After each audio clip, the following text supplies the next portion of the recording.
Mukunda jewellers మొట్టమొదటి factory outlet ఇప్పుడు కూకట్పల్లి, కొత్తపేట్, సోమాజిగూడ మరియు ఖమ్మంలో. నమస్తే రమ్మగారు. నమస్తే చే కొత్త కథలు ఏమైనా చెప్పుకుందామండి? అరేబియన్ నైట్స్ అని చెప్తున్నాం కదా. అవునవును. జాలరివాడు భూతము జాలరివాడి కథ చెప్తాం. ఈ బాగ్దాద్ నగరం చుట్టుపక్కలలోనే ఒక జాలరతను ఉండేవాడు. వాడికి పాపం ఎక్కువ చేపలు పడేవి కాదు. ఒకసారి ఏం చేశాట, టెగ్రిస్ నదికి వెళ్ళి ఇది వేశాడు, వాలేసాడు. ఎప్పటికో బరువుగా ఉంటే తీసి దాన్ని లాగాడు. లాగితే ఒక చచ్చిన గాడిద వచ్చిందట, వాళ్ళంతా తెగిపోయి. అయ్యో ఇదేమిటి నా కర్మిట కాలిపోయింది, దేవుడు నన్ను చేయటం లేదు, ఈ చచ్చిన గాడిద వచ్చింది, వాళ్ళేమో తెగిపోయింది అనుకుని ఆ గాడిదని పక్కకు తోసేసి వాళ్ళ మళ్ళీ దులుపుకొని మళ్ళీ వేశాడు. ఈసారి ఓ పగిలిపోయిన కుండ లాంటిది వచ్చింది.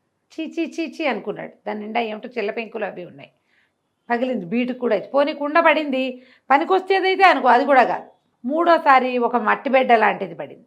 భగవంతుడు నన్ను వాళ్ళే వేయద్దంటున్నాడు, కానీ మామూలుగా అయితే 3 సార్లే వేయాలి బెస్తవాళ్ళు, 4ఓసారి వేయరు. ఎవ్వరు లేరు, చుట్టుపక్కల చూశాడు ఎవ్వరు లేరు. 3 సార్లు వేసాక పడలేదనుకో దేవుడు వద్దంటాడు, ఇంటికి వెళ్ళిపోమంటారు. వాళ్ళకి కుల శాసనం అనమాట అది. ముత్యం 3 సార్లు అంటాం కదా మనం కూడా. ముచ్చటగా 3 సార్లు ముత్యం, పల్లెటూళ్ళలో ముత్యం 3 సార్లు అంటారు. ముత్యం కాదు, ముచ్చటగానే అయ్యి ఉంటుంది అట్లా అంటారు. ముచ్చటగా మూడోసారి అవ్వలేదనుకో ఇక 4ఓసారి మనం కూడా చెయ్యం. వాళ్ళు కూడా అంతే, అటు ఇటు చూస్తే ఎవ్వడూ లేడు, ఎవడూ చుట్టలేదు. దేవుడా నన్ను క్షమించు, ఆహారం కోసం ఈ తప్పు పని చేస్తున్నాను, కులకట్టుబాటు దాటుతున్నాను, ఎవరు లేరు కాబట్టి నింగి నేల పంచభూతాలే సాక్ష్యం దీనికి అని చెప్పి వాళ్ళేసాడు. చాలాసేపటికి ఏదో బరువు తెలుస్తుంది. వాళ్ళ లాక్కున్నాడు. లాగితే అందులో ఒక ఇంత కూజా పడింది. కూజా పడేసరికి ఇవి ఏమనుకున్నాడు, ఏమైనా మండ్లు మాణిక్యాలు రత్నాలు వజ్రాలు ఉండొచ్చు, మట్టి మశానం కూడా ఉండొచ్చు. తీరా చూస్తే అది సీల్ చేసినట్టు కనపడుతోంది. ఇప్పుడు కూజా ఏదైనా నీళ్ళలో ఎవరి చేతిలో అయినా జారిపడి పడిపోయింది అనుకో, మామూలుగా నదుల్లోకి కూజాలు లాంటివి ఎట్టా వస్తాయి, కుండలు లాంటివి. ఎవరైనా ఈ పడవల్లో వెళ్ళే వాళ్ళ చేతులు జారిపోయి పడిపోతే దాన్ని పట్టుకోలేక వదిలేస్తారు. ఈ కూజా అలాంటిదనుకో దీనికి సీల్ ఉండకూడదు. అది ఎలా ఉండాలి, ఓపెన్గా ఉండాలి. అందులోకి నీళ్ళు వెళ్ళిపోయి మట్టి మీద బురద చేరి ఉండాలి. కానీ ఇది అట్లా కాదు, పై భాగం ఇట్లా సీల్డ్గా ఉంది. సో ఇక్కడ ఏదో ఉంది అని భావించి ఏం చేశాడు, అటు ఇటు చూసి ఒక చిన్నది ఇంత మూలిక లాంటిది ఏదో కనపడితే, చిన్న మామూలు ఈ బెస్తవాళ్ళు చేసేటప్పుడు పనులు చేసేటప్పుడు వలలు చిన్న సూదులు లాంటివి వలాళ్ళుకునేవి అవి ఉంటాయి. దొరికింది, దాన్ని పెట్టి బాగా కొట్టి దాన్ని బోర్లేసేసరికి ఏమి రాలా, అందులో ఇచ్చి మూత ఊడింది. ఏమి రాలి, కానీ వాడికి ఒక్క క్షణమయ్యాక తెలిసింది, తను దాన్ని బోర్లు ఇస్తున్నప్పుడు దాంట్లో నుంచి ఏదో పొగలాంటిది వచ్చింది. అదటా పైకెళ్తోంది. ఏమిట్రా అని దానికేసి చూస్తే అదొక భూతం ఆకారంలో కనపడింది. హడిలిపోయాడు వీడు, ఒక్క ఎగురెగిరాడు. ఓ నాయనో ఏదో భూతం వచ్చిందంటే ఆ భూతం కనపడింది. ఎవడరా నువ్వేనా నన్ను విడిపించింది అని ఆనంగానే వీడు 10 దండాలు పెట్టాడు. మామూలుగా ఇలా భూతాలు జీనీలు అవి కనపడితే ఏమిటో బ్రహ్మాండం బదలై డబ్బులు వచ్చేస్తాయని అనుకుంటున్నాడు వాడు. అంతే.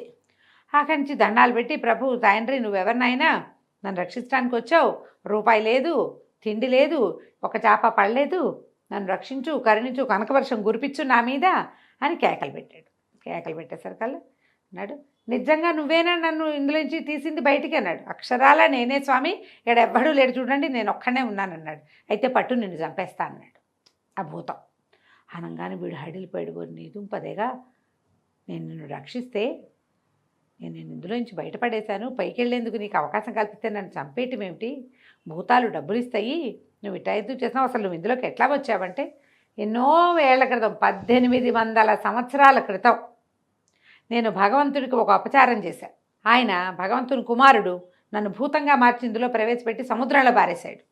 అటాటాటాట ఎటాగో కొట్టుకొచ్చి ఈ నది నీళ్ళలో చేరా.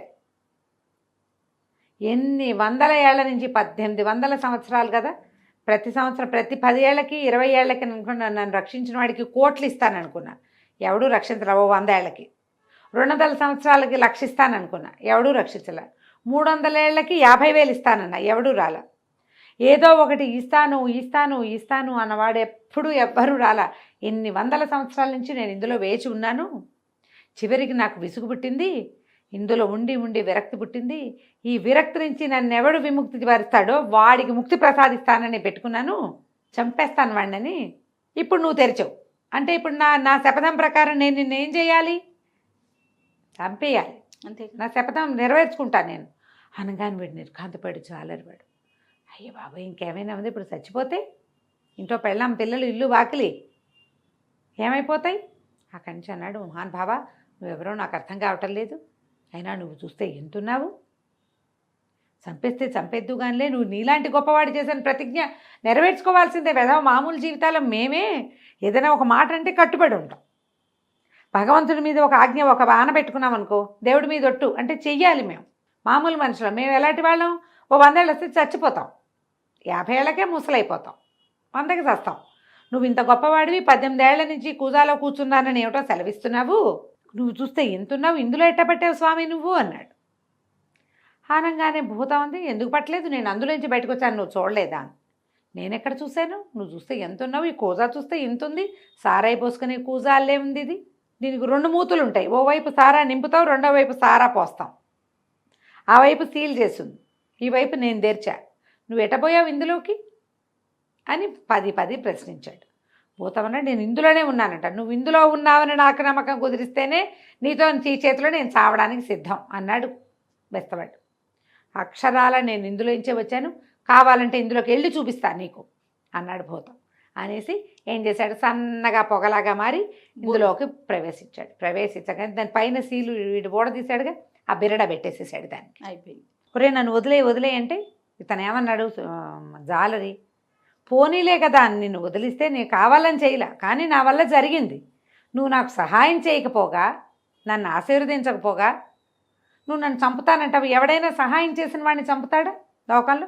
నేను ఇప్పటికిప్పుడు నదిలో పారేస్తా, ఈ నదికి వరదలు వస్తే నువ్వు మళ్ళీ సముద్రంలో కలిసిపోతావు, నువ్వు సముద్రంలో పారవేయబడి ఇక్కడికి వచ్చావు అనేసరికల్లా జీని బతిమిలాడినా మనవాడు ఒప్పుకోలే.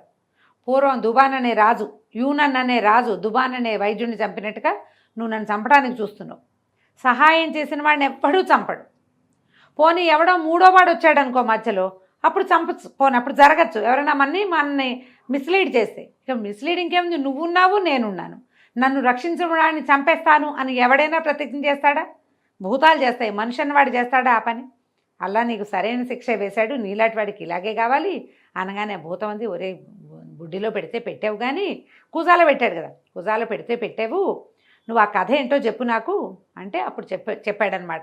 ఇతను మన బెస్తాబాయ్ చెప్తున్నాడు. పూర్వం యూనన్ అని ఒక రాజుగారు ఉండేవాడట. ఆయన చాలా గొప్ప రాజు, బోళంతమంది వజీర్లు, బోళంతమంది సైనికులు ఉండి పెద్ద రాజ్యం. అయితే ఆయనకి కుష్టు వ్యాధి వచ్చింది. ఆ ఊళ్ళల్లో బోళ్ళు వైద్యాలు చేసేవాళ్ళు, జలగల వైద్యం అని అదని ఇదని చేసేవాళ్ళు. ఎన్ని వైద్యాలు చేసినా తగ్గలేదట. తగ్గపోయేసరికల్లా ఇక దేశ విదేశాల నుంచి వచ్చిన వైద్యుల్ని వీళ్ళని ప్రయత్నం చేసేవాళ్ళు. చేస్తే ఒకసారి ఒక వైద్యుడు ఒక ఆయన చెట్ల మందు తయారు చేస్తానని ఊళ్ళోకి వచ్చాడు. రాజుగారు ఆయన్ని మాట్లాడిస్తే ఆయన పేరు దుబాన్. ఆ దుబాన్ అన్నాడు, నేను దీన్ని కుదర్చగలనండి, ఎక్కువ సమయం కూడా పట్టదు, తేలిగ్గా తగ్గుతుందన్నాడు. ఏమిటి ఇన్ని వందల వైద్యాలు చేసినా కుదరంది, వీడు ఒక మందుతో ఎట్టా తగ్గిపోతుంది, సరే చూద్దామని ఆయనకు ఒక ఇల్లు వాకిలి ఏర్పడితే దుబాన్ తన చెట్లు పుస్తకాలు తన మందులన్నీ ఆ ఇంట్లో భద్రపరుచుకుని, సరే రాజుగారికి ఏం చేశాడు, ఒక చేతి కర్ర తయారు చేసి ఇచ్చాడు. బోలుగా ఉండే కర్ర, దాని నిండా మందు నింపాడు. ఆ మందు నోట్లో వేసినా పైకి పూసినా పనిచేసే మందు కాదు, కర్రలో వేశాడు. ఒక బంతి ఏర్పరిచాడు, పట్టుకొచ్చుకున్నాడు. రాజుగారి దగ్గరికి వెళ్ళాడు.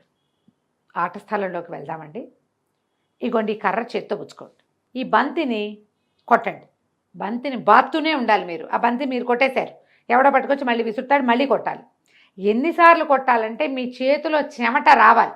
ఆ చేతి చెమటకి ఈ కర్రలో ఉన్న మందు చెమట ద్వారా మీ శరీరం లోపలికి వెళ్తుంది. అది మన వైద్యం. చెమటలు కారిపోవాలి మీకు. చెమటలు కారాలంటే ఎంతసేపు ఆడితే చెమట పోస్తుంది, పరిగెత్తాలి ఆ బంతి వెనకాల. ఇక ఆ బంతి వెనకాల మీరే పరిగెడతారో వాళ్ళు వేస్తే మీరు కొడతారో నాకు తెలియదు, మొత్తానికి చెమట రావాలి, మీ చేతిలో ఆ కర్ర ఉండాలి, ఆ కర్రలో ఉన్న మందు మీ ఒంట్లోకి వెళ్తుంది అన్నాడు. రాజుగారు విశేషంగా ఆడుకున్నాడు. ఆయనకి ఉత్సాహం వచ్చింది, ఏదో మందు తగ్గుతుందనేసరికాలు. సరే బాగా కొట్టగా విపరీతంగా చెమటలు పోసి ఆ మందు పనిచేయటం మొదలుపెట్టింది ఆయనకి. 9 రోజుల పాటు ఆ వైద్యం జరిగింది. 10వ రోజుకి రాజుగారికి చేతి మీద వచ్చిన కుష్టుమచ్చలన్నీ తగ్గిపోయినాయి. వెండి బంగారం లాగా ప్రకాశించడం మొదలుపెట్టింది చర్మం. ఆయనకి చర్మం నలుపు గిలుపు వచ్చేస్తుంది కదా. పైగా వన్స్ లెప్రసీ ఏ పార్ట్కైనా ఏర్పడిందంటే మిగిలిన చర్మం అంతా కూడా రంగు మారిపోతుంది. రంగంతా నలుపంతా విరిగిపోయింది బ్రహ్మాండంగా. ఆయన అయ్యేసరికల్లా ఈయన చాలా సంతోషించి దుబాని విశేషంగా గౌరవించి పెద్ద భవంతి ఏర్పరిచి నెలకి 1000 దినారాలు జీతం ఇచ్చి ఆస్థాన వైద్యుడిగా నియమించుకుని ఇక అన్నీ ఆయనతోటే. ఫ్యామిలీ డాక్టర్ తోటి అన్నీ పంచుకుంటారు కదా, అంతేగా. కుటుంబ వ్యవహారాలు అన్నీ ఆయనతోటే స్నేహంగా ఉంటారు. అయితే ఈయన వజీర్లు చాలామంది ఉన్నారు యూనన్ దగ్గర. వాళ్ళలో ఒక వజీర్కి పలి ఒళ్ళు మండిపోయిందట. ఈయనకి ఆస్థాన వైద్యుడికి వచ్చేసాక మర్నాడు దుబాను తన దాసదాసి గణంతో వచ్చి సభలో కూర్చుంటే కళ్ళు కుట్టేసినాయిట వజీర్కి. ఎన్నేళ్ళ నుంచో సేవిస్తుంటే మాకేం లేదు, వీడేదో ఒక మందు తయారు చేసి ఇచ్చాడు, ఇట్లా అయిపోయిందని రాజుగారికి సుల్తాన్కి ఎక్కేయటం మొదలుపెట్టాడు. ఈ యూనన్కి శత్రువుని పక్కన పెట్టుకుంటున్నారు, 10 రోజుల్లో ఇంత ప్రాణాంతక వ్యాధిని తగ్గించాడంటే క్షణాల్లో మిమ్మల్ని చంపేయగలడు ఏదైనా మందు పెట్టి. కరెక్ట్ అనేసరికల్ రాజు చాలా కేకలేశాడు. ఏంటి నువ్వు అతన్ని చూసి అసూయ పడుతున్నావా?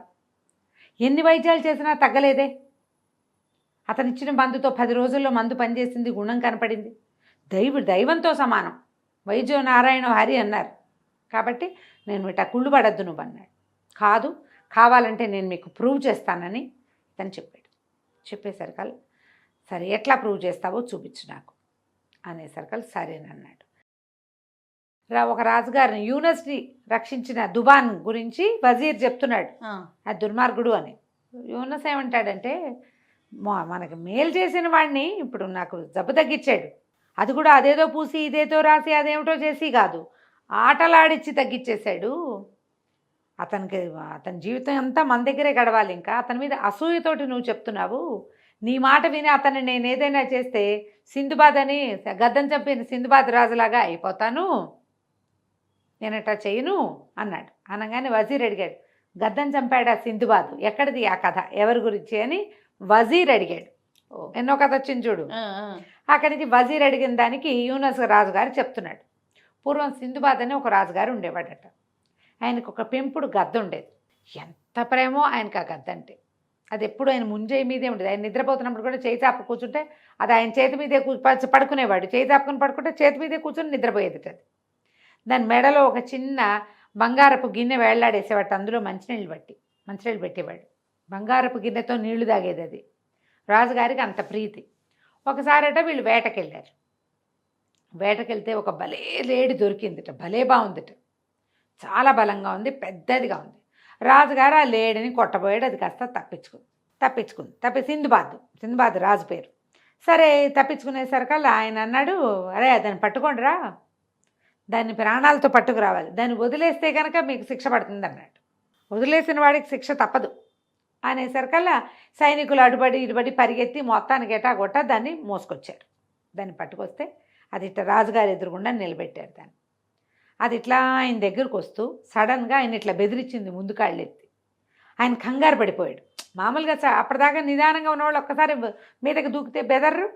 ఇంత బెదిరి వెనక్కి తగ్గేసరికల్లా అది ఈయన నెత్తి మీద నుంచి ఒక్క దూకి పరిగెత్తేసరికల్లా ఈయన భుజం మీదే ఉంది గద్ద. సైనికులు ఇద్దరు పక్కపక్క నుంచిన వాళ్ళు కళ్ళతో ఇట్లా సైగ చేసుకునేసరికల్లా ఏమిట్రా లేడి పారిపోతే మీరు సైగ చేసుకుంటున్నారు అని అడిగాడు. వజీర్ అన్నాడు, అది కాదు ప్రభు, ఎవరి వల్ల ఇది తప్పించుకుంటుందో వాడికి శిక్ష పడుతుంది అన్నారు, వదిలేస్తే శిక్ష పడుతుంది అన్నారు. సైనికులేమో తీసుకొచ్చి మీకు అప్పచెప్పారు. ఇప్పుడు వదిలేసింది ఎవరు? తమరు. అంతేగా. అనగానే రాజు అన్నాడు, అదేమిటి, నా శిక్ష నేనే వేసుకుంటానా, నాకు మంచినీళ్ళు వద్దు, ఏమొద్దు, ఇప్పుడు ముందేలా లేడిని పట్టుకొస్తానని మళ్ళీ రయ్యమని గుర్రం ఎక్కాడు.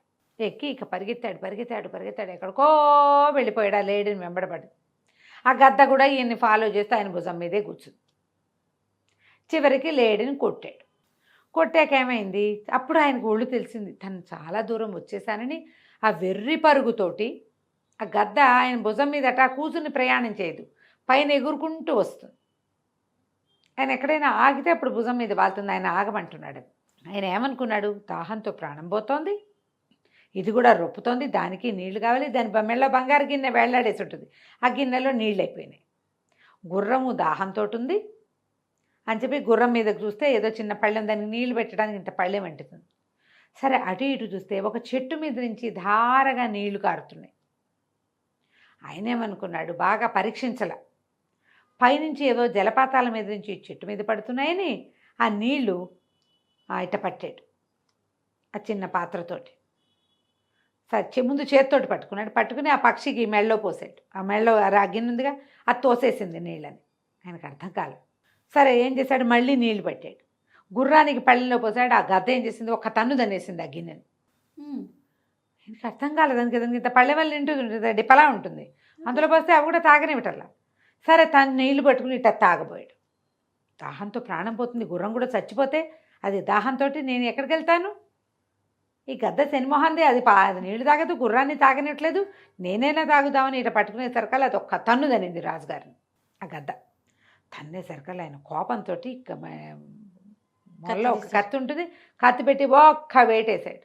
దాని మెడ కాస్త తెగింది, అది ఇట్ట పైకి చూస్తూ కింద పడి చచ్చిపోయింది. అప్పుడు అది పైకి సైగ చేస్తోందని పైకి చూస్తే ఏంటంటే ఎక్కడి నుంచో నీళ్లు పడుతుంటే ఒక 8-10 పాములు ఉన్నాయి ఆ పైన.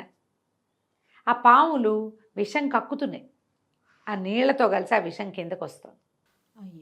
ఆ గద్ద చూసి కేక వద్దని, దానికి మా నోరు లేదు, నీళ్ళు వద్దంటే ఒకటే దానికి తెలుసు, అది చూసింది కాబట్టి.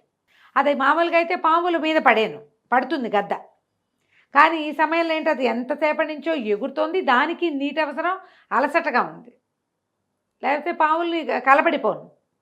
అవి ఇట్లా చెట్టుకు చుట్టుకుని రక్తం విషాన్ని వెళ్ళగక్కుతున్నాయి బయటికి. రాజు నిర్కాంతపోయాడు. ఏం చేస్తాడు, తెల్లబోయాడు. అట్లాంటి సింధుబాద్ ఏం చేస్తాడు, ఆ తర్వాత ఆ గుర్రాన్ని తీసుకుని మెల్లిగా నడుచుకుంటూ చేరుకున్నాడు, గద్దని పోగొట్టుకున్నాడు. తన ప్రాణాలు రక్షించిన గద్దని తన చేత్తోటే చంపేశాడు. అంతేకాకుండా చిలకను చంపిన మనిషిలాగా నేను పాపాత్ముడిని కాలేను, ఈ గద్దను చంపిన సింధుబాద్ లాగా తెలివి తక్కువ వాడిని కాను, ఓకే, చిలకను చంపిన మనిషిలాగా పాపాత్ముడిని కాలేను అన్నాడు. అనగానే వజీర్ అడిగాడు, చిలకని ఏ మనిషి చంపాడు అని ఆ కథ, రెండో కథ అడిగాడు. పూర్వం అట ఒక వ్యాపారస్తుడి దగ్గర, రాజుగారు చెప్తున్నాడు అనమాట, యూనస్ చెప్తున్న కథ ఇది. ఒక వ్యాపారస్తుడి దగ్గర ఒక చిలక ఉండేది.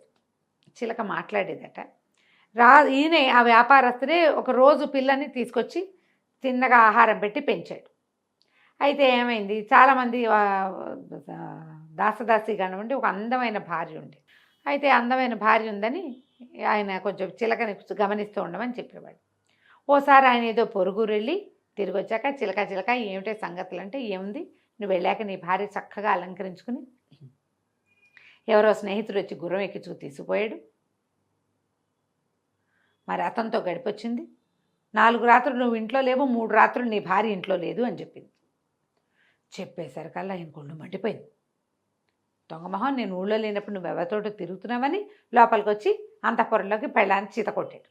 చీత కొట్టేసరికల్లా ఆవిడేమో ఆయన బయటికి వెళ్ళిపోయి కోపంతో బయటికి వెళ్ళిపోయాడు. కొట్టాడు కానీ నేను చంపేలా, పోనీ బయటికి వెళ్ళిపోయాడు. బయటికి వెళ్ళిపోగానే ఆవిడ మొత్తం చిలకత్తలందరూ ఇచ్చింది, ఎవరే నా సంగతి మా ఆయనకి చెప్పింది అని ఒక్కొక్కరిని కనుక్కుంటే ఎవరు మేం కాదు అన్నారు. అయితే ఒక పొట్టి దాసి పిల్లందరూ అది చెప్పింది, పెంపుడు చిలక చాలాసేపు అయ్యగారి దగ్గర కూర్చుంది, అదేమైనా చెప్పిందేమో.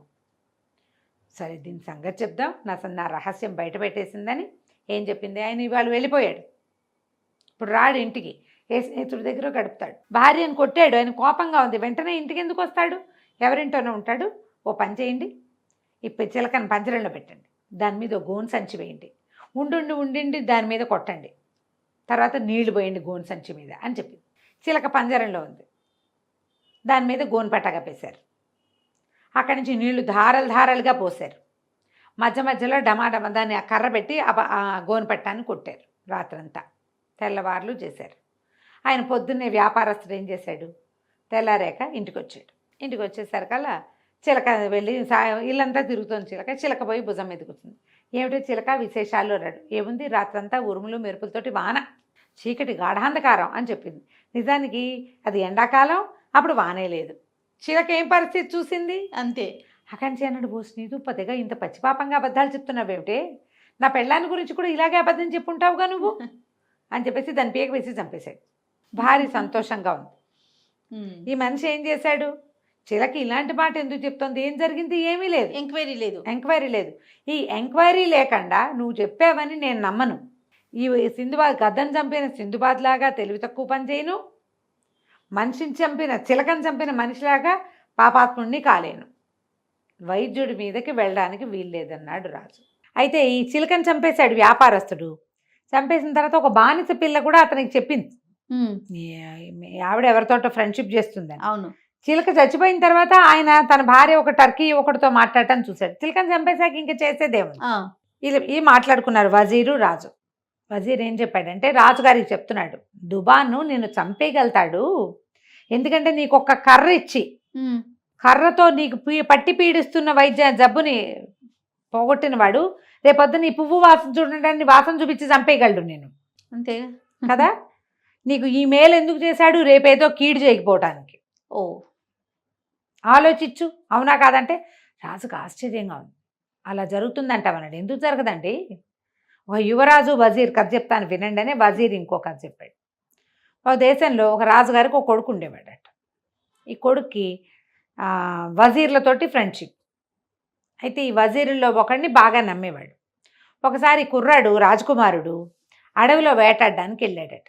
వేటాడడానికి వెళ్తే సరే వేటాడారు, వజీర్ కూడా వెళ్ళాడు ఆయనతో పాటు.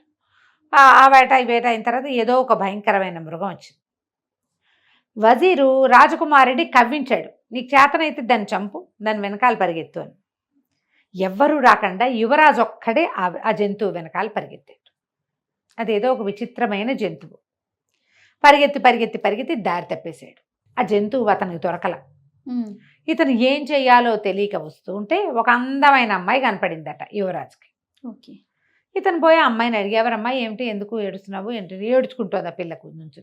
నేనేం చేయను, మా వాళ్ళంతా వేటకొచ్చారు, నేను మా గుర్రాల మీద తిరుగుతున్నాం, పెద్ద వేటాడింది ఏమీ లేదు, నేను గుర్రం మించి జారి పడిపోయాను, మా సైనికులంతా ఇటో వెళ్ళిపోయారు, నేను ఇక్కడ ఉండిపోయాను అని చెప్పేసరికల్లా అతను అన్నాడు, సరే నేను కూడా దారి తప్పాను అనుకో, కానీ మెల్లిగా దారి చూసుకుని వెళ్ళిపోవచ్చు, నువ్వు నా గుర్రం ఎక్కు, మా స్కందావారానికి తీసుకెళ్ళి మేము గుంపు వచ్చాం కదా గుడారాలు, అక్కడికి వద్దు కానీ మా వాళ్ళు మీ వాళ్ళని వెతికి పట్టుకుంటారులే, పైగా గుర్రాలు వేసుకెళ్ళిన వాళ్ళు ఓ గుర్రాల గుంపు ఇంకో గుర్రాల గుంపుని గుర్తుపడుతుంది.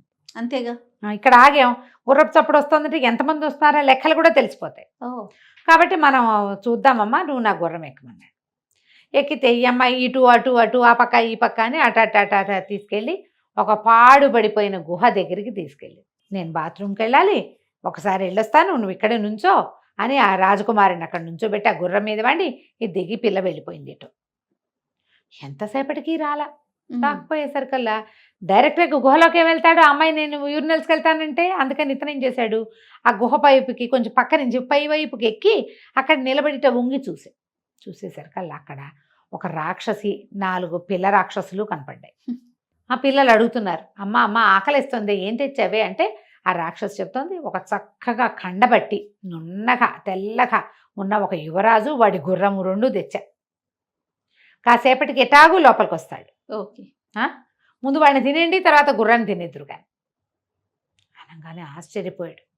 అమ్మ ఎట్లా పట్టుకున్నావే వాడిని అని అడిగారు. ఏముంది, విచిత్ర జంతువు వేషం వేశాను, వీడు పక్క వాళ్ళు ఉత్సాహిస్తే వచ్చేసాడు నా వెనకాల అన్నది. అనగానే వీడికి అర్థమైంది, ఆ జంతువుని వేటాడమని తనని ప్రోత్సహించింది ఎవరు, తనే, ఈ రాక్షసి. ఇది ప్రోత్సహించింది వజీర్ పంపించాడు. వజీర్ పంపించాడు అంటే వజీర్ ఏదైనా కుమ్మక్కయ్యాడేమో, వజీర్కి తెలిసేమో, ఏం చేయాలో తెలియలే. మెల్లిగా పక్క నుంచి దిగేశాడు. ఇంకా అమ్మాయి కోసం చూడకుండా గుర్రం తీసుకొని పరిగెత్తాడు, పారిపోయాడు. ఆ రాక్షసి చాలా దూరం వెంబడించింది కానీ వీడి దగ్గర గుర్రం ఉంది, పట్టుకోలేకపోయింది. వాడు దారులు మార్చి మొత్తానికి ఎట్లా తన స్కందావారానికి చేరుకున్నాడు తెల్లవారుజాముకి. అప్పుడు నిశ్శబ్దంగా ఉన్నాడు. అందరు అడిగారు, ఆ జంతువు చచ్చిపోయిందని, చంపేశానన్నాడు. వజీర్ ఏం మాట్లాడలే. తెల్లవారి రాజకుమారుడు ఇంటికి వెళ్ళాక వాళ్ళ నాన్నకు చెప్పాడు, నాన్న ఒక విచిత్రమైన జంతువు కనపడింది, వజీరే నాన్న అక్కడికి పంపించాడు అనగానే వాళ్ళ నాన్న వజీర్ని చంపేశాడు. ఇంకేమీ లేదు, ఏమిటి ఎందుకు ఏమీ లేవు, ఇలా జరిగిపోతుంది. ఇప్పుడు వీళ్ళ వల్ల మనకి కీడు జరుగుతుంది అని అర్థమైనప్పుడు ఏం చెయ్యాలి, నువ్వు తీర్పులు చెప్పించుకుంటూ కూర్చోకూడదు, ముందు వాడిని తీసేయాలి అక్కడి నుంచి. రాజుగారు యువరాజు వజీర్ని ఎట్లా తీసేశాడో నువ్వు వీడిని అట్లా తీసేయాలి, ఇవాళ నీకు జబ్బు పోగొట్టాడు, రేపు నిన్ను అంతే సింపుల్గా చంపేస్తాడు అంటే ఈ జనాల్లో కొంతమంది అన్నారు, మహారాజా మీరు ఆలోచించండి, ఎంతకాలంగానో ఎన్ని విధాలు ట్రై చేసినా, జలగల వైద్యం చేయించినా మీ కుష్టు వ్యాధి తగ్గలేదు, అతని వైద్యంతో తగ్గిపోయింది, మీ ప్రాణదానం చేశాడు అంటే రాజుకి ఎక్కిపోయింది. ఈ కథలతోటి అవును, రేపొద్దున ఏదైనా చేస్తాడు. ఇప్పుడు ఇవాళ కర్ర ఇచ్చి కర్రతోటే జబ్బు పోగొట్టేశాడు. రేపొద్దున ఓ పువ్వు ఇస్తే ఆ పువ్వు వాసన పిలిచగానే చచ్చిపోతాను నేను, వాడి దగ్గర ఎన్ని రకాల మందులు ఉన్నాయో అనేసరికి ఇక సరే అతన్ని పిలిపించారు. పిలిపిస్తే రాజు అడిగాడు, నేను నిన్ను ఎందుకు చంపకూడదో చెప్పాను. అతనికి అర్థమైపోయింది వైద్యుడికి దుబానికి వీళ్ళందరూ తనని చంపడానికి సిద్ధంగా ఉన్నారు. ఉన్నారని. అయితే ఇతను ఏమన్నాడు, అయితే నన్ను చంపడానికి సిద్ధంగా ఉన్నారా, నన్ను వదిలిపెట్టేసేయండి, నేను వెళ్ళిపోతాను అంటే, కాదు కాదు, నువ్వు ఎక్కడికి వెళ్ళినా నువ్వు ఈ పని చేయగలవు, నన్ను చంపేసేయగలవు, నిన్ను చంపడం తథ్యం, నీకు ఆఖరి కోరిక ఏదైనా ఉంటే తీల్చుకో, ఎందుకంటే నా జబ్బు పోగొట్టావు కాబట్టి. అయితే ఇతను ఏమన్నాడు, అలా కాదండి, నాకు ఒక్కరోజు గడివి ఇవ్వండి, నేను వెళ్ళి మాకు ఇష్టమైన వాళ్ళందరికీ ఇది మంచి మాటలు చెప్పుకొని నా లెగసీని, నా వైద్యం ఉంది కదా, దాన్ని కంటిన్యూ చేయడానికి ఒక ఆధారం చూసుకుని నా పుస్తకాలు శిష్యులకి వాళ్ళకి అప్పచెప్పి వస్తా. టైం అడిగా.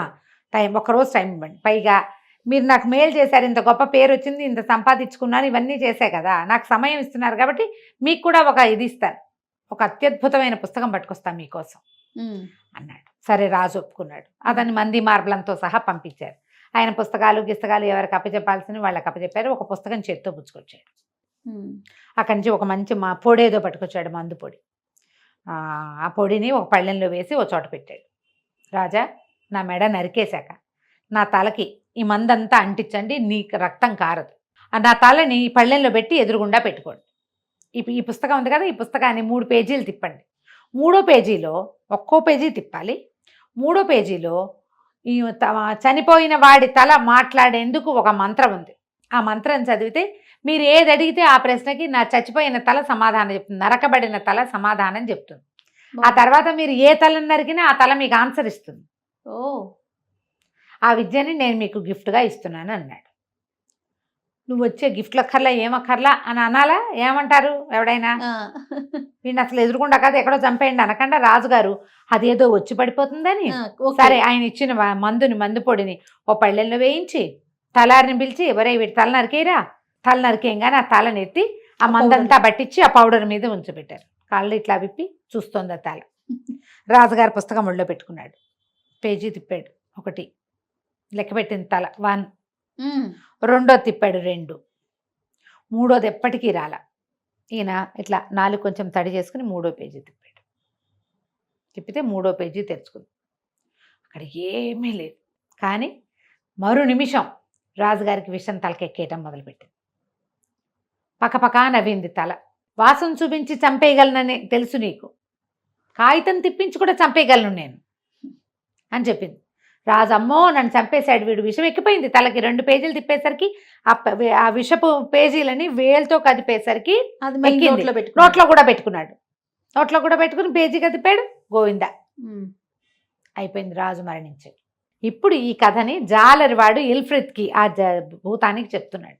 ఇట్లా రాజు ఏం చేశాడు చూడు, తనని రక్షించిన వాడిని చంపడానికి చూశాడు, చంపేశాడు. చివరికి తను కూడా చనిపోయాడు. అంతేగా, ఇప్పుడు నువ్వు కూడా అంతే, నువ్వు కూడా నాకు అంతే చేయబోతావు. నేను నిన్ను రక్షించాను, నువ్వు చెరువులో పడ్డావు, నీళ్ళల్లో ఉన్నావు, 1800 సంవత్సరాల నుంచి నువ్వు ఇక్కడ ఉంటే నేను ఒక జాలరివాడిని, నా బతికెంత, నేను నిన్నేదో తెలుసో తెలియకో నేను నిన్ను రక్షిస్తే ఏదైనా ఇస్తే ఇవ్వు, లేకపోతే పో లేచక్క. అది కాకుండా నువ్వేం చేసావు, నన్ను చంపుతానని ప్రతిజ్ఞ చేశానని ఇప్పుడు చంపుతానంటున్నావు. నిన్నెవడు నమ్మాడు? చచ్చినా ఇందులో నుంచి తీయను, ఈ సంగతి ఊరంతా చాటింపేయిస్తా, ఖర్చయినా పర్వాలేదు. నిన్ను ఇప్పుడే తీసుకెళ్ళి నదిలో పారేస్తా, తర్వాత నువ్వు ఎలాగో నదికి వరద వచ్చినప్పుడు సముద్రంలోకి పోతావు. అయిపోయాయి. బెస్త వాళ్ళందరికీ చెప్తా, ఒరే ఈ ఫలానాది, దీని బొమ్మ కూడా గీసి చూపిస్తా, ఇది దొరికితే దీన్ని తీయద్దు, ఇందులో ఉండే ఇల్ఫ్రిత్ భూతం చాలా చెడ్డవాడు, చంపేస్తాడు అని చెప్తా. ఎవ్వరూ తీయరు. ఇంకా కొన్ని 100 సంవత్సరాలు నువ్వు ఇందులోనే పడుందో కానంటే ఆ కూజాలో ఉన్న భూతం బతిమలాడేసింది, బాబు ఒరే నాయన ప్లీజ్రా ఒక్క అవకాశం వచ్చింది, దాన్ని ఉపయోగించుకొని ఇవ్వరా, నన్ను వదిలే అని బతిమలాడితే, నువ్వు 100 ఒట్లు పెట్టుకుంటే కానీ నేను నిన్ను బయటికి తీనన్నాడు జాలరివాడు. భూతం చెప్పింది, నీకు మేలు చేస్తాను, నీకు చాలా మేలు చేస్తాను, నీకు డబ్బు వచ్చే మార్గం చెప్తా, నీకు డబ్బు వచ్చే మార్గం నేను చూపిస్తా, వదిలేసేయి, నన్ను వదిలేసేయి అంటే 100 ఒట్లు ప్రమాణాలు అన్నీ చేయించుకున్నాక సరే జాలరివాడు ఏం చేశాడు, మూత బయటికి తీసేసరికి వాడు ఇట్లా పైకి రాగానే వీడి పైన వేసేసిన కాళ్ళు వణికిపోతున్నాయి. కానీ ఏదైనా వస్తుందన్న ఆశ అన్నమాట. అక్కడి నుంచి వాడేమన్నాడు, ఆ భూతం, సరే నువ్వు నా వెనకాలరా, నేను నిన్ను ఒక చోటకి తీసుకెళ్తానని ఒక చోటకి ఎక్కడికో నడిపించు తీసుకుపోయాడు. అక్కడ ఒక చిన్న గుంట, ఎంత స్వచ్ఛమైన నీళ్లున్నాయో, ఆ నీళ్లలో బోల్డ్ రంగుల చేపలని, అంతా ఇసుక పర్రలు, ఏమీ లేదు అక్కడ, కొండలు చుట్టూత. అందులో 4 రంగుల చేపలున్నాయి, తెలుపు, ఎరుపు, నీలము, ఆకుపచ్చ. అసలు అలాంటి చేపలు ఎక్కడా చూడవు. ఆ 4 రంగుల చేపల్ని నువ్వు వలయ్యి నీకు ఇవి పడతాయి అన్నాడు. నువ్వు పట్టుకెళ్ళి రాజుగారికి అమ్ముకో, డబ్బులు వస్తాయి, రాజు నీకు కావలసిన డబ్బు ఇస్తాడు, హాయిగా బతుకు ఓ అని చెప్పి ఆ 4 రంగుల చేపల్ని వీడిని పట్టుకోమని ఈ భూతం కాస్త ఒక్క ఎగిరి నేలను ఒక తన్ను దన్నేసరికల్లా ఆ నేల ఇట్లా విచ్చిపోయిందట. ఆ భూతం అందులోకి వెళ్ళిపోయింది. వీడు చక్కగా 4 రంగుల చేపల్ని పట్టుకుని చూస్తే అసలు ఎంత బాగున్నాయి, రకానుకోటి పడ్డాయి. రకానుకోటి పట్టుకొచ్చి ఒక చిన్న కుండలో వేసి పెట్టుకుని తర్వాత రాజుగారి దగ్గరికి తీసుకెళ్ళి అప్పచెప్పాడు. రాజుగారు ఆ రోజులో 1 దినారం ఇస్తే ఈ బెస్తవాడు 1 నెల, నెలన్నర అవలీలుగా బతికేస్తాడు. హాయిగా 2 పూట్ల తింటూ కులాసాగా ఖర్చు ఉంటూ. తక్కువ కదా. ఖర్చు తక్కువ. దినారం అంటే బంగారు నాణ్యం కదా. అదే అయితే 40 దినారాలు ఇచ్చి ఆ రాజుగారు ఒక వజీరు ఇవి కొన్నాడు. ఇవి వంటశాలలో ఎవరో వేరే దేశం నుంచి రాజుగారు, వేరే దేశపు రాజుగారు సుల్తాను వీళ్ళకి వంట మనిషిని పంపించాడు, ఒక బానిస పిల్లని బాగా వంట చేస్తున్నాను. ఆ పిల్ల చేతికి ఇచ్చారు, రాజుకు రుచిగా వండి పెట్టు అని. రాజు కూడా చాలా సరదా పడ్డాడు ఆ చేపలు చూసి. వాటి మాంసం ఎంత రుచిగా ఉంటుందో వంట చేయించుకుందాం అనుకున్నారు. సరే వంట వండుకున్నారు, అది వేరే కథ. సరే రాజుగారేమో వజీర్ ఏమన్నాడు, అదెవరో రాజుగారు సుల్తాన్ నుంచి తెచ్చినటువంటి బానిస అద్భుతంగా వంట చేస్తుందని చేపలు 4 ఆవిడకి అప్పచెప్పి వండమన్నాడు. ఓకే. వండమన్న తర్వాత ఏమైంది, ఆవిడ వంట చేసుకోవడానికి అమ్మాయి పూనుకుంటే ఆ పిల్ల కొంచెం సౌందర్యవతి. వజీర్ గారు దగ్గరుండి వంట చేద్దామని ఈయన కూడా పోయాడు వంటింట్లోకి. పోయేసరికల్లా ఆయన ఇంకా గుమ్మంలోనే ఉన్నాడు. ఈ అమ్మాయి వాటిని ఆ చేపల్ని ఇట్లా పొయ్యి మీద కింద మంట పెట్టి పైన జాలిగా ఉన్నది ఒక ప్లేట్ పెట్టి చేపలు వేపాలి దాన్ని మంట మీద పెట్టింది. పెట్టంగానే ఝామ్మని ఒక పెద్ద శబ్దం అయ్యి పక్కనున్న గోడ ఒకటి ఢామని పగిలిపోయి అందులో నుంచి ఒక మహాద్భుత సౌందర్యవతి, ఆల్చిప్పల్లాంటి కళ్ళు, పెద్ద పెద్ద ఇయర్ రింగ్స్, అద్భుతంగా ఉన్న ముక్కు మూతితో ఉన్న ఒక అమ్మాయి బయటకు వచ్చింది. గోడలోంచి బయటకు వచ్చి ఈ పెనం పెట్టింది కదా, పెనం మీద వేయిస్తోంది ఈ చేపల్ని. ఒక పేం బెత్తమిటి ఆ పెనం మీద టకాటక కొట్టి మీ ప్రతిజ్ఞ నిలబెట్టుకోండి అన్నది. అనగానే ఈ చేపలు 4 ఒక ఎగిరి అలాగే నువ్వేం చెప్తే అదే చేస్తావు, నువ్వు వద్దన్న పని మేము ఎప్పుడు చేయమని ఎగిరి ఢామనికి కిందకు వచ్చేసినాయి, పొయ్యిలో పడిపోయినాయి పెనం మీద నుంచి.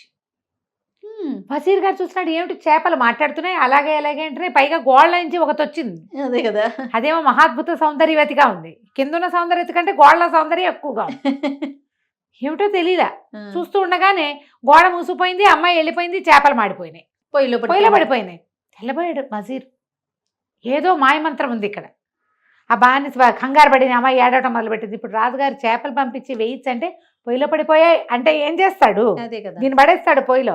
అమ్మాయి ఏడుస్తుంటే కంగారు పడుకుంటూ నేను రాజుగారికి చెప్తానని రాజు దగ్గరికి వెళ్ళాడు. ఏదో వింత జరిగిందండి అక్కడ, ఇట్లా జరిగిందంటే రాజు నమ్మల.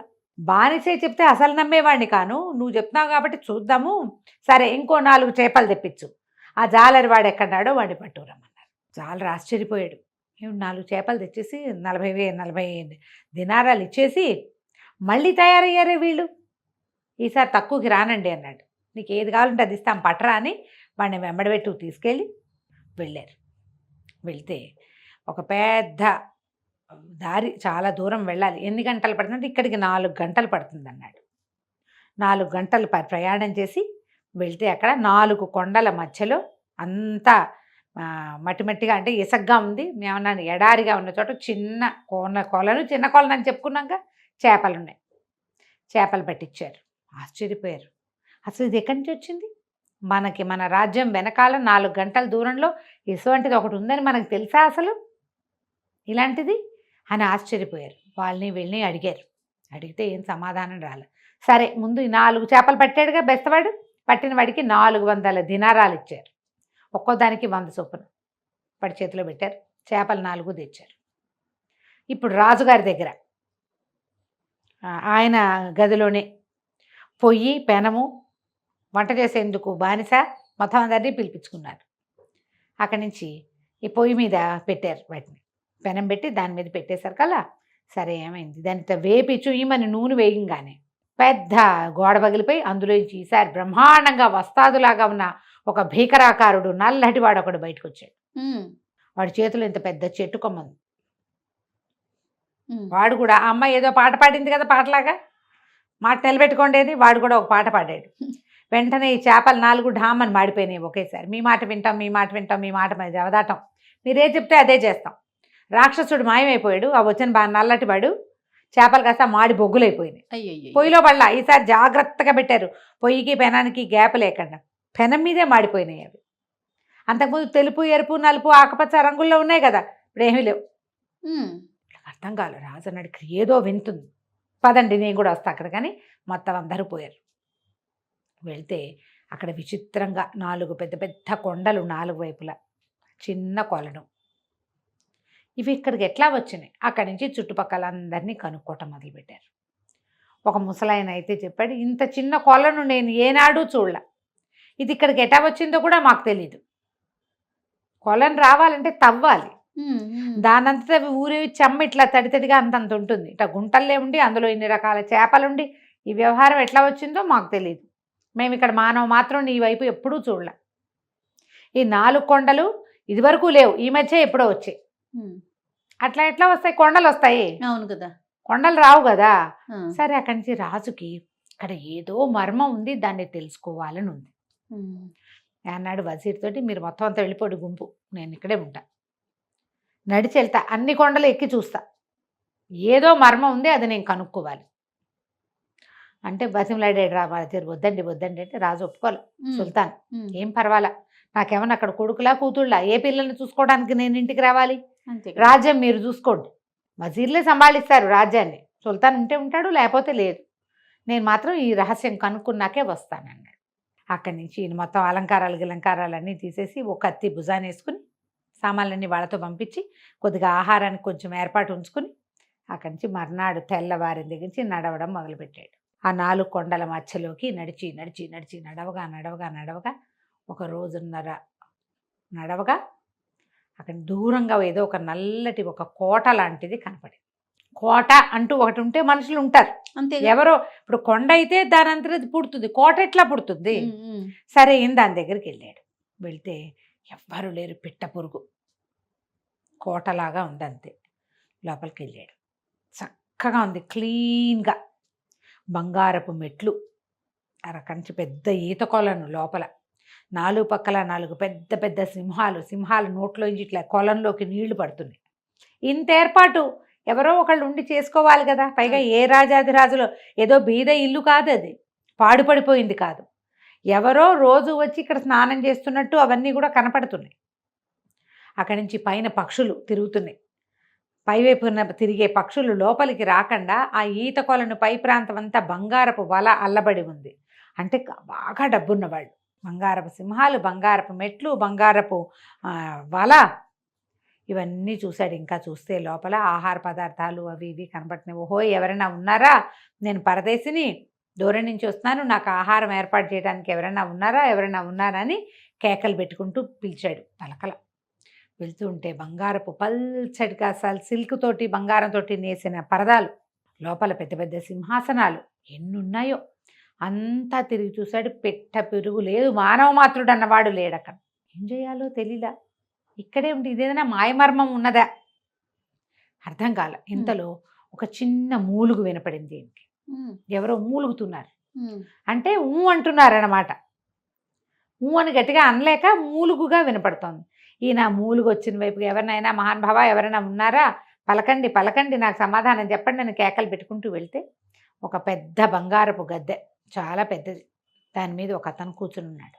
తెల్లగా పొడుగ్గా ఉన్నాడు, బంగారపు రంగు వస్త్రాలే ధరించింది, పైన ఏదో ఉత్తరీయం లాంటిది వేసుకున్నాడు, మెళ్ళో ఏవో నగలున్నాయి, అసలు గులాబీ రంగు బుగ్గలు, చక్కగా 9 రెక్కల లాంటి మీసాలు, ఎంత పండల్లే ఎంత చక్కగా ఉన్నాడో. వాడు ఏదో ఎక్కడి నుంచో దిగొచ్చిన దేవదూతల్లే కనపడ్డాడు ఈయనకి. అక్కడి నుంచి, బాబు ఎవరండి మీరు, ఇక్కడ ఒకరే ఉన్నారేమిటి, ఇక్కడ ఎవరు ఎందుకు లేరు, నాకు కొంచెం ఆహారం ఇస్తారా అంటే, నేను ఇక్కడి నుంచి కదలలేను బాబు అన్నాడు. మనిషి చూస్తే బ్రహ్మాండంగా ఉన్నాడు, ఎందుకు కదలలేడు? అదేంటండి చూడ్డానికి బాగున్నారు కదా అన్నాడు. బాగున్నాను కానీ కదలలేను ఆయన అని వస్త్రం తీస్తే నడుం కింద భాగం అంతా రాయి, పై పార్ట్ మాత్రమే మనిషిగా ఉన్నాడు అబ్బాయి. రాజు నిర్ఘాంతపోయాడు. సుల్తాన్, ఇలా ఎలా అయిపోయావు అంటే ఇక్కడ ఖచ్చితంగా ఏవో మాయలు మంత్రాలు ఉన్నాయన్నమాట. ఏం జరిగింది, నువ్వెవరు అంటే నువ్వెక్కడి నుంచి వచ్చావు అన్నాడు. అనేసరికల్లా 4 కొండల మధ్యలో ఒక చిన్న సరస్సు ఉంది, అందులో 4 రంగుల చేపలు ఉన్నాయి, అవి నా రాజ్యానికి వచ్చినాయి. వస్తే వాటిని ఒక అందగత్తైన ఒక అమ్మాయి, నల్లగా నీగురవాడిలాగా ఉన్న రాక్షసుడిలాగా ఉన్న ఒకడు వాటిని ఆహారంగా పక్వం కాకూడదని చెప్పిన మాట వినాలని శాసిస్తే అవి మాడిపోయినాయి. ఆ అమ్మాయి ఆ నల్లటివాడు వీటిని శాసిస్తున్నారంటే ఇక్కడ ఏదో కథ ఉంది, అది తెలుసుకోవడానికి వచ్చాను నేను అని చెప్పాడు రాజు. అప్పుడు ఇక్కడున్న అతను ఈ ప్రాంతానికి యువరాజు, నేను నా తండ్రి మొత్తం ప్రాంతానికి రాజు. నువ్వు చూసిన కొండలు అవంతా కూడా మా రాజ్యం. ఒక శాపం వల్ల ఆ రాజ్యం అంతా అట్ట కొండలుగా మారిపోయింది. నా ప్రజలైన 4 జాతుల వాళ్ళు, అంటే ముస్లింలు, యూదులు ఇలా ఉంటారు కదా, నీగ్రోలు, అట్లా మొత్తం 4 జాతుల వాళ్ళు 4 రంగులు చేపలుగా మారి అందులో బతుకుతున్నారు. వాళ్ళని శాసించేది ఆ అందగత్తైన అమ్మాయి, ఆ నల్లటివాడే. అనేసరికి రాజుకు చాలా ఉత్సాహం వచ్చింది. ఏదో కథ ఉంది, ఏం జరిగింది, అసలు నువ్వెవరు, దేనివల్ల నీకు ఈ పరిస్థితి వచ్చింది, ఇంత చక్కటి వాడివి సగం రాయిగా ఎలా మారిపోయావు అని అడిగితే ఆ యువరాజు తన కథ చెప్పడం మొదలుపెట్టాడు. మనం వచ్చే భాగంలో ఆ కథ తెలుసుకుందాం. తప్పకుండా అండి. కానీ చాలా బాగుంది రమ్య గారు స్టోరీస్, అరేబియన్ స్టోరీస్ కానీ పేరుకి అంటే ఇంట్రెస్టింగ్ గా చెప్పాక రస్టిక్ గా ఉంటాయి. వీటిలో నుంచి జాగ్రత్తగా కొంచెం కొంచెం తీసుకోవాలి మనం. ఒక యువరాజుని చూశాడు సుల్తాన్. యువరాజు తన కథ చెప్తున్నాడు. సరే, యువరాజు ఏం చెప్పాడంటే, ఈ ప్రాంతపు సుల్తాన్ మా తండ్రి, నాకు వివాహం అయింది, నేను నా కజిన్నే పెళ్లి చేసుకున్నాను. ఆమె ఎంత బాగుండేదో నాతోటి, ఎంతో బాగుండేది. అయితే ఒకనాటి రాత్రి నేను పడుకుంటే నాకు మాగన్నుగానే ఉంది నా నిద్ర. ఎందుకనో ఆ రోజు నేను గాఢంగా నిద్రపోలే. ఆమె నిద్రపోయేదాకా నా పక్కనే ఉండేది రోజు. ఇవాళ ముందే వెళ్ళిపోయింది. నేను మెలకుగానే ఉన్నా. మాగన్నుగా ఉన్నప్పుడు నా కాళ్ళ దగ్గర పాల దగ్గర ఒకటి, తల దగ్గర ఒకటి, 2 బానిసలు నుంచున్నారు. తల దగ్గర ఉన్న అమ్మాయి విసునకర్ర పెట్టి వీస్తుంది, కాళ్ళ దగ్గర ఉన్న అమ్మాయి కాళ్ళు పడుతోంది. వాళ్ళిద్దరూ మాట్లాడుకుంటున్నారు. ఏమని మాట్లాడుకుంటున్నారు? పిచ్చి వెధవలా ఉన్నాడేమిటి, ఎవరైనా ఇట్లా ఉంటారా, పెళ్ళాం అట్లా తిరుగుతుంటే ఈయన ఇట్లా పడుకుంటాడు అనేసరికి ఆ తల దగ్గర ఉన్న అమ్మాయి అంటుంది, ఏం చేస్తాడు ఈయన పాపం, ఇంత బంగారు కొండ, చూడటానికే ముద్దొచ్చేలాగా ఉంటాడు. అయినా సరే ఆ రాకాసి తిరిగిపోతుంది కదా రాణి, ఆవిడేం చేస్తుంది, రోజు నల్లమందు మాత్రేసి పడుకోబెట్టేస్తుంది. ఈయన మాత్ర వేసుకుని నిద్రపోతాడు. తెల్లారు లేచి ఆవిడ లేచో అక్కడి నుంచి బయట నుంచి వస్తుంది, అప్పుడు నిద్ర లేపుతుంది మొగుడిని. ఏం చేస్తాడు, ఆవిడొట్టి తిరిగిపోతుందని మాట్లాడుకుంటున్నారు. ఆశ్చర్యపోయాడు. ఏమిటి, అవునా, ప్రతిరోజు ఒక గ్లాస్ మంచినీళ్ళు ఇస్తుంది ఇతనికి, రోజు ఆ గ్లాసు పూర్తి చేస్తాడు. ఆ రోజు రాత్రి ఈయన సగమే తాగాడు, ఇంకా నిద్ర మాగన్నుగా ఉంది. ఇతనికి తెలిసిపోయింది. మర్నాడు పొద్దున పడుకుని నిద్రపోయాడు. ఆ రాత్రి నేను తెల్లవారు లేచేసరికల్లా నా భార్య వచ్చి నన్ను నిద్ర లేపింది. ఆవిడ చాలా ఫ్రెష్గా మామూలుగానే ఉంది. ఈ రహస్యం ఏదో ఛేదించాలనుకున్నా. ఆ రోజు రాత్రి ఆమె మంచినీళ్ళు ఇస్తే ఆమెకు తెలియనివ్వలేదు, ఒక్క చుక్క కూడా నీళ్లు తాగలా. నేను ఆ కళ్ళ సందులో నుంచి, రెప్పల మాట నుంచి చూస్తూనే ఉన్నా. నా భార్య చకచక పరదాలు లాగేసింది, చకచక తయారైపోయింది, ఏదో ఆహారం మూటగట్టుకుంది, నా కత్తి నాది భుజాన్ని వేసుకుని ఎక్కడికో వెళ్ళిపోయింది. నేను కూడా ఏం చేశానంటే ఆమెను వెంబడిస్తే నా భార్య ఎక్కడికో వెళ్ళి అది ఎలాంటిదంటే, ఒక తాగుబోతులు, తిరుగుబోతులు వాళ్ళందరూ ఉండే ఒక ప్రాంతం. ఆ ప్రాంతంలోకి వెళ్తే ఆ లోపలికి వెళ్ళాను నేను కూడా ఆమె వెనకాల. నా భార్య మహాద్భుత సౌందర్యవతి, నేనే ఇంత చక్కటి వాడిని, నా పెళ్ళాం ఇంకా చక్కటి. ఈ లోపలికి వెళ్తే అక్కడ ఒక తాగుబోతువాడు, ఒక తిరుగుబోతువాడుగా ఉన్న ఒక బానిస దగ్గరికి వెళ్ళింది.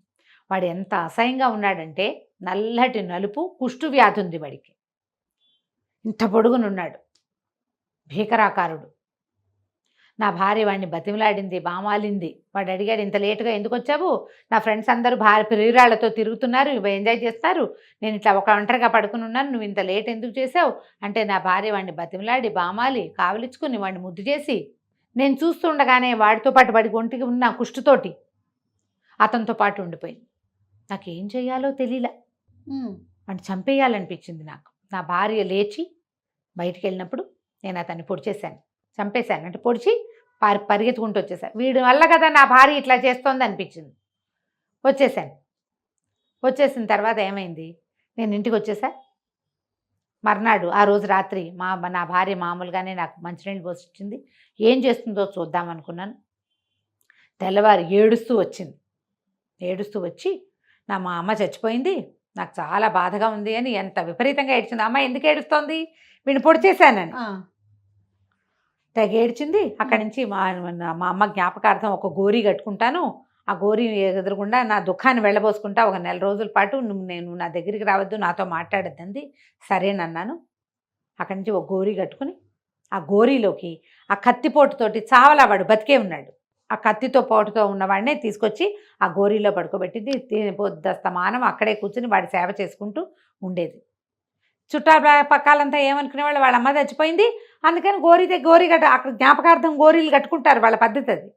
ఏడుస్తోంది అనుకున్నారు. ఇవి మాత్రం ఆ లోపల ఉన్న వాడి కాళ్ళు చేతులు పట్టుకుంటూ వాడిని బతిమలాడుకుంటూ వాడిని ముద్దు చేసుకుంటూ వాడితో పాటే ఉంది. 1 నెల రోజులైనా ఆమె దుఃఖం తీరలా. ఒకరోజు నేనే ఆ గోరీ దగ్గరికి వెళ్ళి ఆమె మీద గట్టిగా అరిచా. వాడిని పొడి చంపేసినా నీకు బుద్ధి రాలేదు, నువ్వు ఇట్లా చేసావా అనగానే నా భార్య తిరగబడిపోయింది నా మీద. ఓరి దుర్మార్గుడా, నా ప్రేమ జీవితాన్ని నువ్వే పాడు చేసావు, పంచప్రాణాలు వాడంటే నాకు, నువ్వు ఇట్లా చేసావు కాబట్టి నేను మామూలు దాన్ని కాను, నీ భార్యని పిచ్చిదాన్ని మీ బాబాయ్ కూతురుని అనుకుంటున్నావేమో, నీ అంతు చూస్తానని అక్కడి నుంచి ఏవో నీళ్లలో ఏదో పొడి కలిపి దాన్ని మంత్రించి నా మీదకి పారబోసేసింది. ఆ పారబోసిన మరుక్షణం, ఆ నీళ్లు పోసేసిన మరుక్షణం నా నడుం కింద భాగం అంతా రాయి అయిపోయింది. నేను ఎట్లా పడి ఉండిపోయాను. వాడేమో శవంలాగా అట్లాగే ఉన్నాడు, వాడు బతికే ఉన్నాడు, చచ్చిపోలా, ఆ కత్తిపోటుతోటే ఉన్నాడు. అక్కడి నుంచి ఏం చేసింది, నీ ప్రజలు నీ రాజ్యం చూసుకునే కదా, నేను రాజు, నువ్వు సుల్తాన్ అన్న గొప్పతో, యువరాజు అన్న గొప్పతోటి, వీడు బానిసని కదా నా ప్రియుణ్ణి నువ్వు ఇలా చేసావు, నీ రాజ్యమే లేకుండా చేస్తానని నా రాజ్యం మీదకి మొత్తం నీళ్లు బారబోసేసింది ఇట్లా మంత్రించి. దాంతో మా రాజ్యం మొత్తం కొండలైపోయినాయి. ఆమె ఏ గోరీ కట్టిందో ఆ గోరీ మాత్రం ఉండిపోయింది, నా భవనం ఉండిపోయింది, మిగిలిందంతా అయిపోయింది ఇట్లా. అక్కడి నుంచి నా రాజ్యంలో ఉన్న 4 జాతుల వాళ్ళు 4 రంగుల చేపలుగా మారిపోయి ఆ కొలంలో ఉండిపోయారు. ఇదంతా నా రాజ్యం, నేను ఇట్లాగే ఉన్నాను, నాకు ఏమీ చేయటానికి దారి లేదు. అమ్మాయి రోజు వస్తుంది, రోజు వచ్చి కొరడా పెట్టి రోజుకు 100 దెబ్బలు కొడుతుంది నన్ను. ఇప్పుడు కింద భాగం ఏం లేదు, పై భాగానంతా ఒళ్ళంతా వాతలే వాడి ఒంటి నిండా యువరాజుకి కొడుతుంది. అక్కడి నుంచి వాడిని బతిమలాడుకుని, వాడిని బావాలుకుని, వాడిని ప్రేమించి, వాడిని ముద్దు చేసి ఆ శవంలాగా ఉన్నవాడితోటి అలాగే ఉంటుంది. వాడు చావడు బతకడు, నేను బతకను చావను, ఇగో ఇలాగే పడున్నాను, నా రాజ్యం అంతా ఇట్లా అయిపోయింది అన్నాడు. సుల్తాన్కి ఎంత బాధ వచ్చేసిందో. పోని ప్రేమించింది అనుకో ఆ అమ్మాయి, దాని దారిని అది పోవచ్చు కదా, వీడిని ఎందుకు చేయటం? రాణిగా ఉండి సుల్తాన్కి క్వీన్గా ఉండి ఈ పని చేయకూడదు. సరే నేను దాని అంతు చూస్తాను, నువ్వు ఇక్కడే ఉండని. ఏం చేశాడు, వెళ్ళిపోయి చూస్తే వెతికితే ఇప్పుడు ఆ శవం ఎక్కడుందంటే ఆ గోరీలాగా ఉన్న దాంట్లో ఆ బానిస ఉన్నాడు. వీడు వెళ్ళిపోయి ఆ బానిసని 4 పోట్లు పొడిచి చంపేశాడు రాజు. ఈ సుల్తాన్ వచ్చాడు కదా, ఇతను చంపేసి అక్కడ దుప్పటి కప్పుకొని పడుకున్నాడు. సాయంకాలం అవ్వగానే అమ్మాయి ఇచ్చింది. లోపలికి రావటమే ఈ భర్తగా ఉన్నాడుగా, ఈ సగం శరీరం రాయి అయిపోయిన యువరాజు వాడిని 100 కొరడా దెబ్బలు కొట్టింది. వాడు అరిచర్చి కేకలు పెట్టి మూలిగి దెబ్బలు తగులుతుంటే ఎవరైనా మూలుగుతారు కదా, ఆ మూలుగులన్నీ అయిపోయాక లోపలికి వచ్చింది. లోపలికి వచ్చి నా దైవమా నువ్వు ఎలా ఉన్నావు, ఈరోజు నువ్వు ఎలా ఉన్నావు, నాతో మాట్లాడు, ఎన్ని రోజులైందో నువ్వు మాట్లాడంటే అన్నాడు. అనగానే అప్పుడు నిర్కాంతపోయింది. నువ్వు మాట్లాడతావా, నువ్వు బతికే ఉన్నావా అని. బతికే ఉన్నాను, నేను మాట్లాడతాను అనేసరికి రా నా దాని దగ్గరికి తీసుకో, నువ్వు మామూలుగా అయితే నాకు అదే కావాలి అని ఏడ్చి శోకాలు పెట్టింది.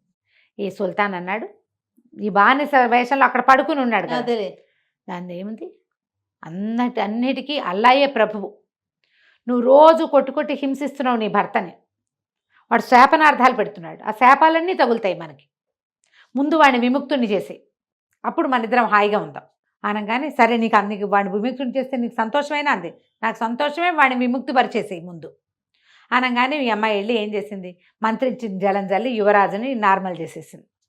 ఆయన ఆశ్చర్యపోయి అటు ఇటు చూస్తుంటే ఆ పరిగెత్తుకుంటూ మళ్ళీ లోపలికి వచ్చింది. నువ్వు చెప్పిన మాట ప్రకారమే చేసేసాను, యువరాజుని విముక్తుని చేసా, నాతో మాట్లాడు, మన ఇద్దరం కలిసి జీవిద్దాం మళ్ళీ సంతోషంగా అంది. ఆ అమ్మాయి ఒక మంత్రగత్తె, అందుకే ఈ పని చేయగలిగింది.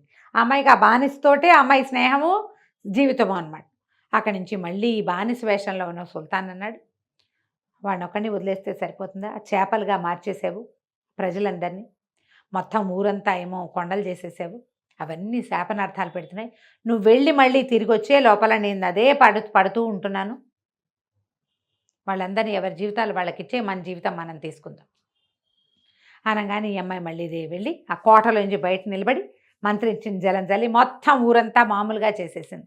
పెద్ద పెద్ద రహదారులు, వీధులు, రాజోద్యానాలు, బోల్డని బిల్డింగులు, మనుషులు, ప్రజలు మొత్తం అంతా ఆ ఎడారిలాగా ఉన్నదంతా పూర్తి స్థాయి రాజ్యంలాగా అయిపోయింది. ఆ అమ్మాయి పరిగెత్తుకుంటూ కోటలోకి వచ్చింది. నువ్వు చెప్పినట్టే చేశాను నా దైవమా, నువ్వు నాతోటి బాగా ఉండు అని వెళ్ళి దగ్గరికి వెళ్ళి గట్టిగా కావలించుకుందా. పడుకుని శవంలా పడున్నాడు కదా.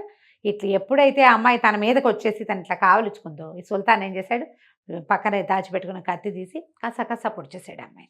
5-6 పోట్లు ఇప్పుడు నువ్వు తప్పించుకుని నిలబడి ఉన్నారనుకో, తప్పించుకుంటారు. ఇప్పుడు ఎట్లా తప్పించుకుంటారు? మీద పడుకుంటాకపోతే తప్పించుకోలేరు కదా. చేత్తో మెడ పట్టేసుకున్నాడు, కత్తి పెట్టి పొడిచి చంపేశాడు. చచ్చిపోయిన మరుక్షణం ఆ అమ్మాయిని పక్కకు తోసేసి లేచి నిలబడ్డాడు. నిలబడటం ఏమిటి, యువరాజు వచ్చాడు లోపలికి. 2 శవాలు ఉన్నాయి అక్కడ. ఒకటి ఆ పాత నిగురువాడి శవం, ఆ అమ్మాయి బానిస శవం, ఈ అమ్మాయి శవం. వెంటనే అప్పటికప్పుడు తవ్వి పాతేసి ఉప్పు పోసేసి దాని మీద మొత్తాన్ని పూడ్చేశారు. పూడ్చేశాక అప్పుడు వాళ్ళిద్దరు ఒకళ్ళనొకళ్ళు కావలించుకున్నారు. రాజుగారు, సుల్తాను, యువరాజు ఇద్దరు. ఎంతో గొప్ప పని చేసావు నువ్వు, నన్ను ఇక్కడి నుంచి ఇది చేసావు, నువ్వెవరు, ఏమిటి, ఎక్కడి నుంచి వచ్చావంటే ఇక్కడి నుంచి కనీసం 4 రోజులు ప్రయాణిస్తే కానీ మా ఊరు రాదు.